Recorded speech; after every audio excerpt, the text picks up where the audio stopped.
There is a saying among the Kurds, no friends but the mountains.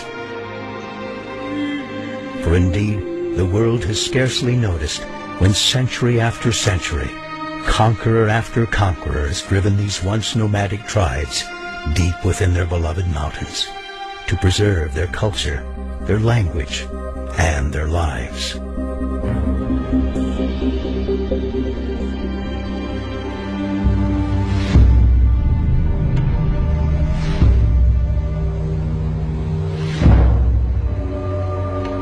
Hidden in the shadows of history, resistance against repression became the Kurdish way of life, until atrocities inflicted by a dictator named Saddam Hussein sent shockwaves throughout the world, causing people of every nation to ask, who are the Kurds? For many, awareness arrived on Bloody Friday in March of 1988, when Saddam dropped poisonous gas on the Kurdish city of Halabja, killing 5,000 within minutes, followed by 7,000 more as the bombing continued for days.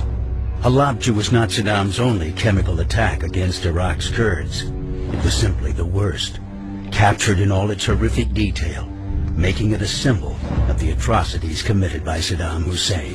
Saddam's tried to wipe the Kurdish people from the face of the earth. The people in Kurdistan, they are so happy because of the liberation and because now they can live in peace and free. To trace the history of the Kurds, one must begin at the beginning.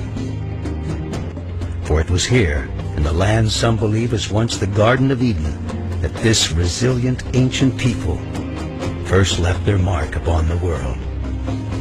Nourished by the headwaters of the Tigris and Euphrates rivers, archaeologists believe it was within this cradle of civilization that Kurdish ancestors first pioneered agriculture, animal husbandry, weaving, metalwork, and the making of pottery.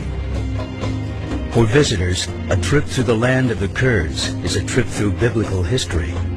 The great prophets Nahum, Jonah, Habakkuk, and Daniel are all buried within the vast borders of what came to be known as Kurdistan. The city of Ahmadiyya still stands, marking the place many believed wise men, known as Magi, began their journey to follow a great star that appeared in the sky. As centuries passed, these tribes would fall to the forces of Alexander the Great at the Battle of Gaugamela, and later rise to their zenith as traders along the legendary Silk Road. In time, the Mongol hordes would make them prisoners, followed by the Ottomans, who would make them princes. But whether their occupiers were good or bad, killers or saints, the Kurds would learn to do what they must to survive. At the end of World War I, the Kurds were finally promised independence, with the dismantling of the Ottoman Empire and the creation of new nation-states. Instead, with the stroke of a pen, Kurdistan was parceled out among Turkey, Syria, Iran, and Iraq.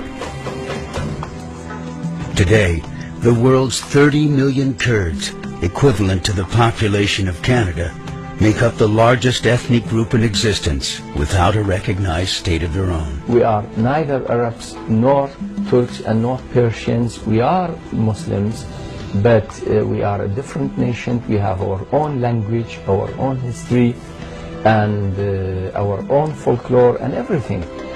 The fact that we Kurds are a completely different ethnic group than the Arabs and the Turks and even the Persians. Because of that background and also because of all of the suffering they have seen, they have completely a different mindset.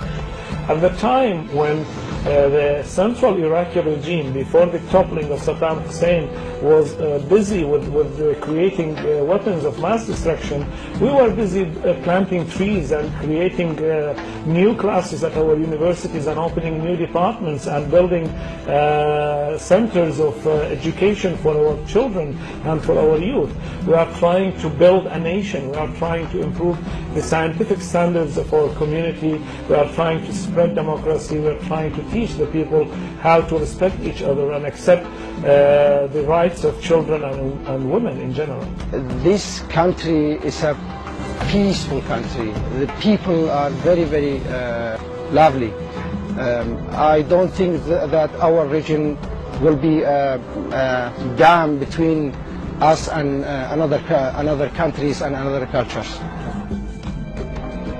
The Kurds are an ancient people who've lived their entire lives at the crossroads of the world, accustomed to living with people of many different religions. Today, as in the days of old, you'll find in the hearts of the Kurdish people ethnic and religious tolerance.